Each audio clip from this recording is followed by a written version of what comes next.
Selamat datang di media edukasi video kami Sumayasa Dum Edukasi. Media pembelajaran asik, kreatif, dan menyenangkan.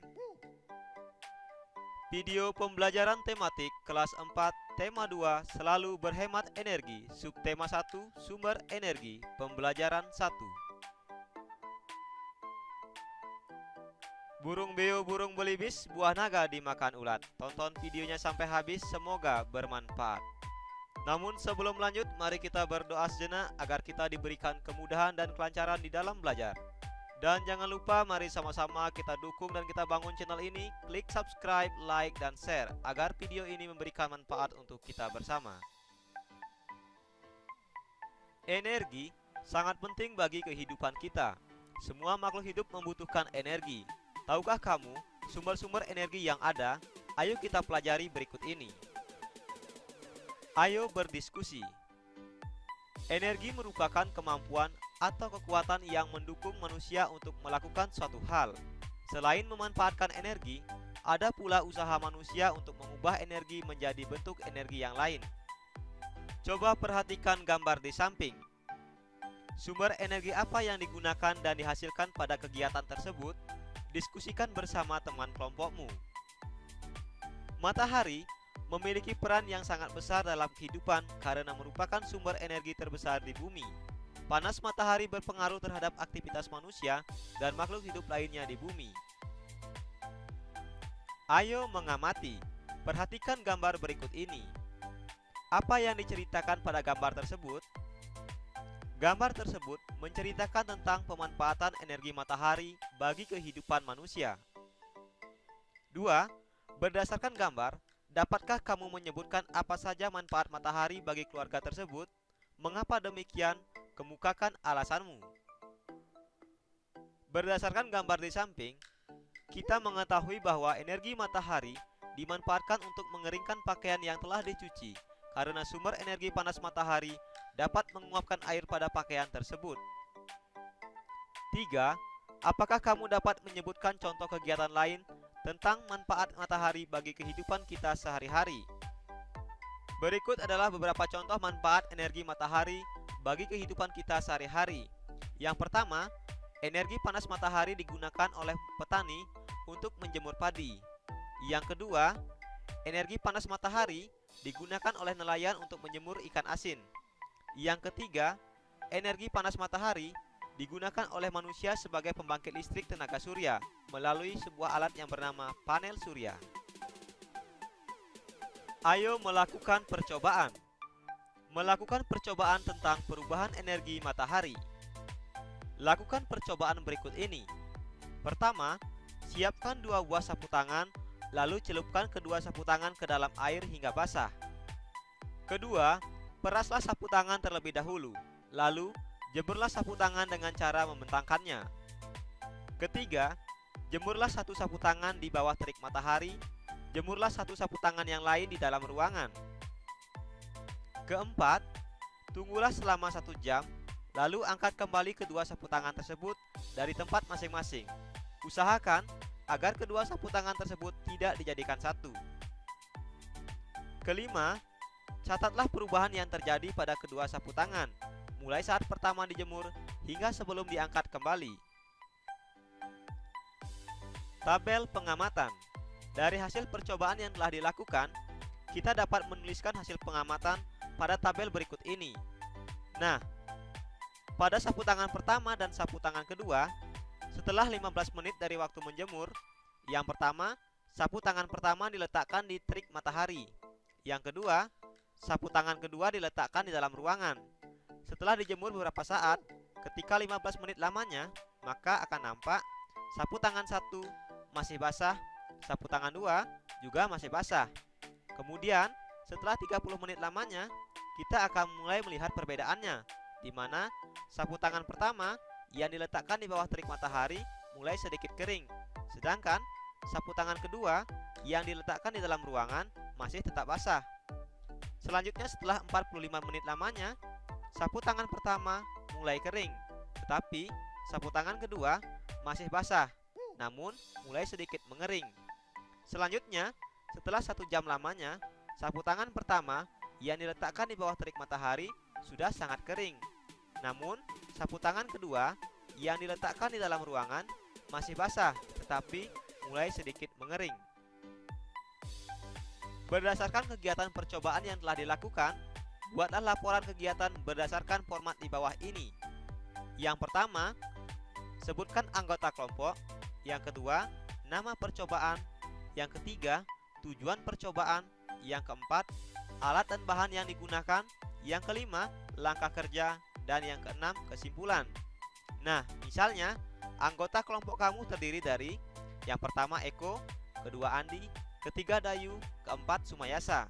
Terus, untuk nama percobaannya, kita bisa membuat percobaan tentang perubahan energi. Tujuan percobaannya yaitu untuk mengetahui pengaruh perubahan energi matahari. Alat dan bahan yang digunakan pada percobaan tadi yaitu 2 buah sapu tangan dan air. Untuk langkah kerja, kita bisa melihat pada penjelasan video sebelumnya. Begitu juga untuk kesimpulan, kita bisa melihat pada penjelasan di dalam tabel.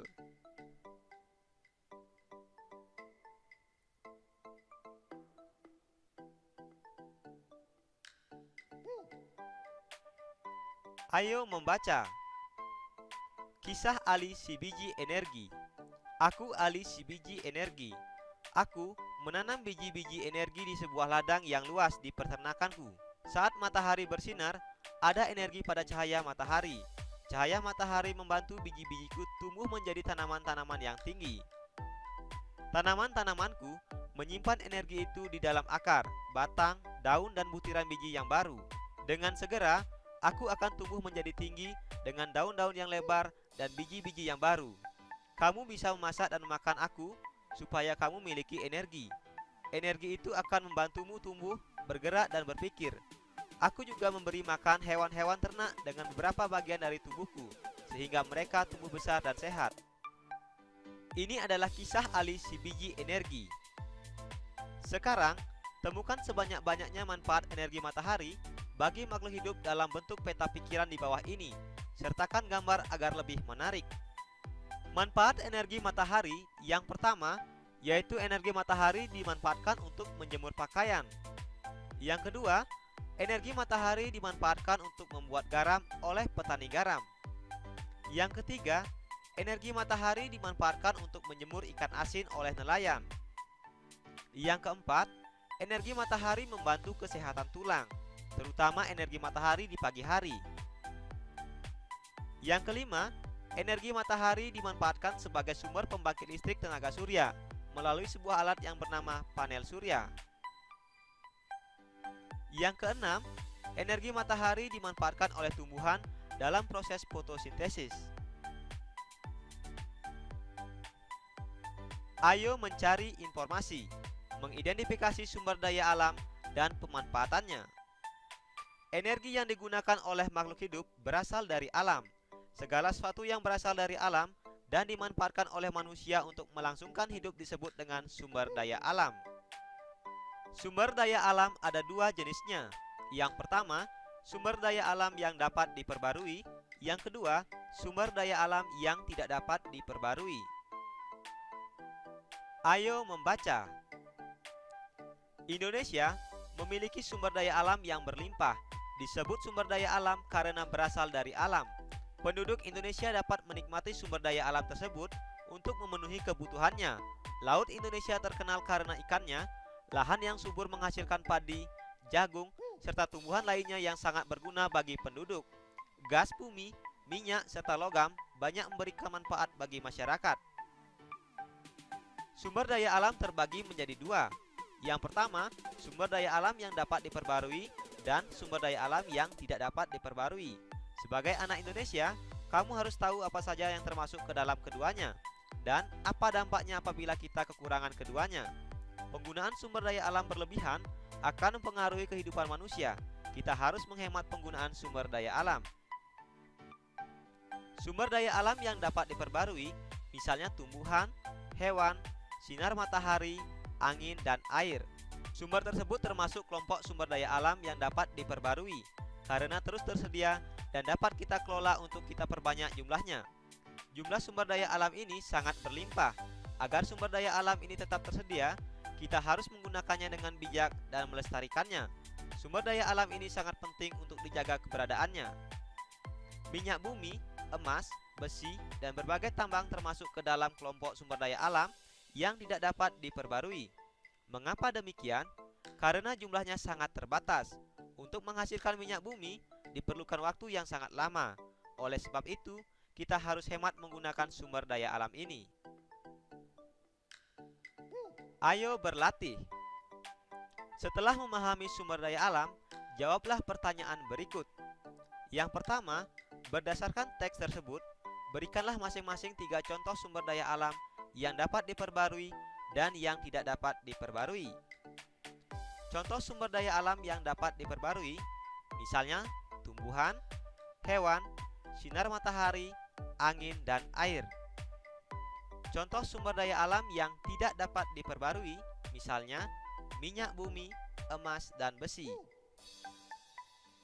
Nomor 2, berilah 3 contoh lain di luar teks tersebut tentang sumber daya alam yang dapat diperbarui dan yang tidak dapat diperbarui. Contoh sumber daya alam yang dapat diperbarui masih sama, yaitu ada tumbuhan dan hewan. Namun, ada satu hal yang berbeda, yaitu tanah. Tanah termasuk jenis sumber daya alam yang dapat diperbarui. Berikutnya, contoh sumber daya alam yang tidak dapat diperbarui. Di antaranya, gas alam, batu bara, dan aluminium.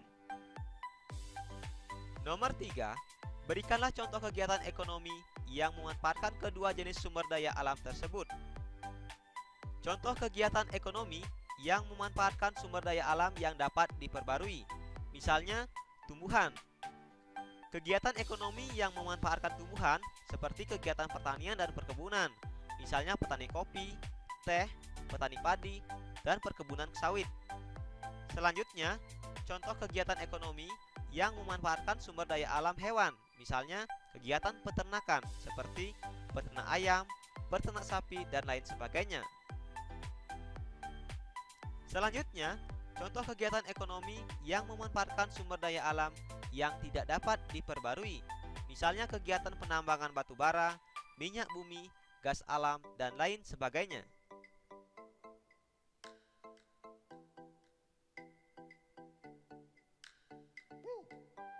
Perhatikan kedua gambar berikut ini. Setiap daerah mempunyai potensi sumber daya alam yang berbeda. Sumber daya alam berpengaruh terhadap perekonomian masyarakat. Misalnya, penduduk di daerah pegunungan berprofesi sebagai petani atau peternak hewan, sedangkan penduduk di tepi pantai berprofesi sebagai nelayan atau petani garam. Setiap daerah saling berhubungan meskipun memiliki sumber daya alam yang berbeda.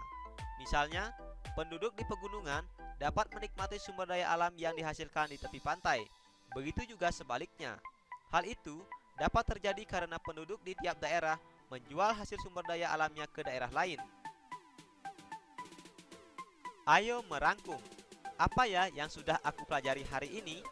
Hari ini kita telah belajar mengenai mengidentifikasi gagasan pokok dan pendukung dalam teks. Kemudian kita telah belajar mengenai mengumpulkan informasi tentang manfaat energi matahari.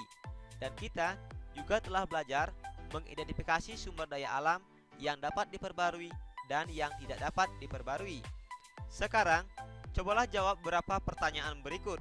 Yang pertama, tuliskan gagasan pokok dari teks ahli CBG energi. Yang kedua, tuliskan manfaat energi matahari bagi kehidupan manusia. Yang ketiga, tuliskan contoh sumber daya alam yang dapat diperbarui dan contoh sumber daya alam yang tidak dapat diperbarui. Apa ya yang sudah aku pelajari hari ini? Agar lebih menarik, apa ya usulku? Belajar asik, kreatif, dan menyenangkan. Bersama kami, Sumayasa Dum Edukasi. Jangan lupa tulis jawaban dan saranmu pada kolom komentar. Terima kasih telah menyaksikan video ini. Semoga bermanfaat. Mari sama-sama kita dukung dan kita bangun channel ini. Klik subscribe, like, share, dan komen. Sampai jumpa lagi dalam video pembelajaran berikutnya.